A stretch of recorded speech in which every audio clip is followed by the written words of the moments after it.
स्वागत करता हूं मैं आपका YouTube चैनल के इस प्लेटफॉर्म बिस टारगेट एकेडमी में। और हिंदी साहित्य की आज हमारी नवीं क्लास है जिसमें हम पढ़ने वाले हैं माधव मुक्तिबोध। माधव मुक्तिबोध के बारे में डिस्कस करते हैं और जो उनके बारे में इंपॉर्टेंट रचनाएं हैं वो देख लेते हैं। ठीक है, तो देखिए जो एग्जाम में पूछता है वो जन्म और जन्म स्थान से इतना नहीं पूछता है। ठीक है, फिर भी आप अगर लिखना चाहो तो लिख लेना। 1970 1917 में इनका जन्म कहाँ पे हुआ? MP के ग्वालियर में। ठीक है, ठीक है, MP के ग्वालियर में इनका जन्म होता है। ठीक है, और इनकी जो बाकी कुछ इतना इंपॉर्टेंट नहीं है। बाकी इनके काव्य संग्रह से अगर पूछता है, ठीक है, पत्रिका पूछ लेगा। बाकी ये गद्य का पार्ट है, हमें सिर्फ पद्य से मतलब है क्योंकि हमें पद्य में दे रखा है NCERT के 10th और 12th में, उसके हिसाब से पढ़ेंगे। ठीक है, जो जो इंपॉर्टेंट होगा इसके रिलेटेड। तो जो पत्रिका है इनकी वो है इनकी विपात्र। ठीक है, और सॉरी विपात्र विपात्र इनकी पत्रिका है नया खून। ठीक है, नया खून जो कि साप्ताहिक पत्रिका है। ठीक है, नया खून और उपन्यास है इनका विपात्र। ठीक है, तो समझ में नया खून ये साप्ताहिक लिख लेना यहाँ पे अगर लिखना चाहो तो, साप्ताहिक पत्रिका थी। ठीक है, साप्ताहिक पत्रिका थी। विपात्र इनका उपन्यास है। उसके बाद इनकी काव्य संग्रह है जो कि एग्जाम की दृष्टि से बहुत इंपॉर्टेंट है और कई बार आया भी होगा एग्जाम में। ठीक है, जैसे जैसे हो गया आपका भूरी भूरी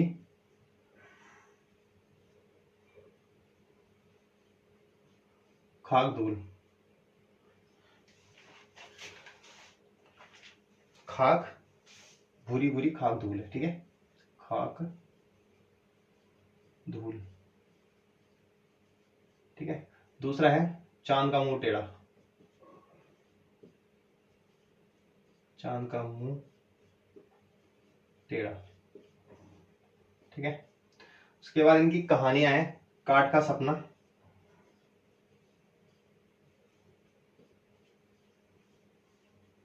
ठीक है, सतह से उड़ता आदमी।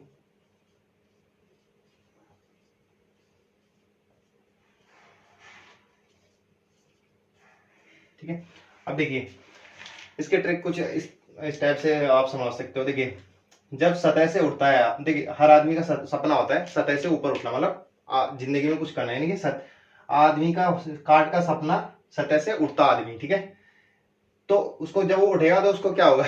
धूल भूरी भूरी खाक धूल मिलेगी। यानी कि जब वो सतह से उठेगा, ठीक है, अपनी सतह से ऊपर उठेगा तो यहाँ धूल के कण होंगे, भूरी भूरी खाक धूल। और कहां तक पहुंचना है उसको? उसका सपना कहां तक पहुंचने का है? चांद तक, यानी कि चांद का मुंह टेढ़ा। ठीक है, तो सतह से उठता आदमी, देखिए काठ का सपना यानी कि सपना है क्या है? सतह से उठना। ठीक है, सपना है सतह से उठना। और उसको जब वो उठेगा तो उसको क्या मिलेगी? धूल मिलेगी। और उसका सपना है क्या? वो है चांद का मुंह टेढ़ा। ठीक है, चांद तक पहुंचने का मतलब। ठीक है, तो इस टाइप से कुछ ट्रिक से या स्टोरी बना के आप याद कर सकते हो। ठीक है, बाकी इनकी जो आलोचनात्मक कृतियां हैं, देखिए पहले निबंध देख लेते हैं इनके। ठीक है, निबंध हो गए इनके एक साहित्य की डायरी,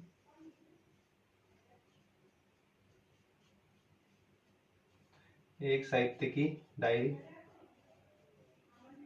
ठीक है, एक साहित्य की डायरी। उसके बाद नए साहित्य का सौंदर्य शास्त्र। नए साहित्य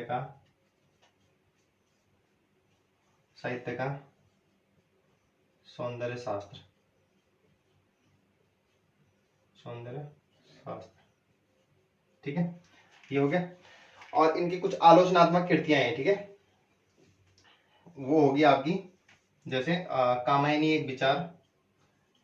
कामायनी जो कि जयशंकर प्रसाद की थी, उस पर एक आलोचनात्मक कृति है इनकी, कामायनी एक विचार। ठीक है, नई कविताओं का संघर्ष। ठीक है, क्या होगी?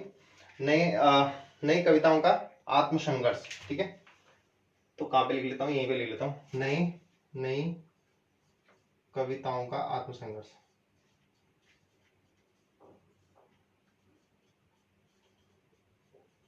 आत्म संघर्ष। ठीक है, तो ये कुछ रचनाएं हैं। ठीक है, आप इनको याद कर सकते हैं। ठीक है, जैसे कि आपका काव्य संग्रह हो गया, भूरी भूरी खाक धूल, चांद का मुंह टेढ़ा, उसके बाद इनकी कहानियां होगी, काट का सपना, सतह से उड़ता आदमी, ठीक है। उसके बाद इनकी आलोचनात्मक कृतियां होंगी, जैसे कामायनी एक विचार, नई कविताओं का संघर्ष, ठीक है। और इनके निबंध हो गए, जैसे एक साहित्य की डायरी, नए साहित्य का सौंदर्य शास्त्र, ठीक है। इस तरह से आप 2-3 बार पढ़ेंगे, याद हो जाएंगे। और थोड़ा सा स्टोरी बना के, पत्रिकाएं है इनकी नया खून, साप्ताहिक है जो कि, और उपन्यास इनका विपात्र हो गया। तो ठीक है, इस क्लास में इन कवि से रिलेटेड जो इंपॉर्टेंट पॉइंट थे मैंने आपको बता दिए। नेक्स्ट क्लास में डिस्कस कर लेंगे मंगेश डबराल जी के बारे में, जो कि एग्जाम की दृष्टि से मोस्ट इंपॉर्टेंट हो जाता है। जो कि इनकी रचनाएं कुछ मैंने ट्रिक बना रखी है, आपको एकदम याद हो जाएंगी। जैसे कि राष्ट्र हम जो देखते हैं, घर का रास्ता, पहाड़ पर लालटेन, आवाज एक जगह है, ठीक है। और एक बार आना, ठीक है। साहित्य अकादमी पुरस्कार 2002 में इनको मिला था। तो कुछ एक स्टोरी सी बना रखी है, तो उसके अकॉर्डिंग मैंने उसको याद कर रखा है। आपको मैं बता दूंगा नेक्स्ट क्लास में। मिलते हैं नेक्स्ट क्लास में, तब तक के लिए धन्यवाद।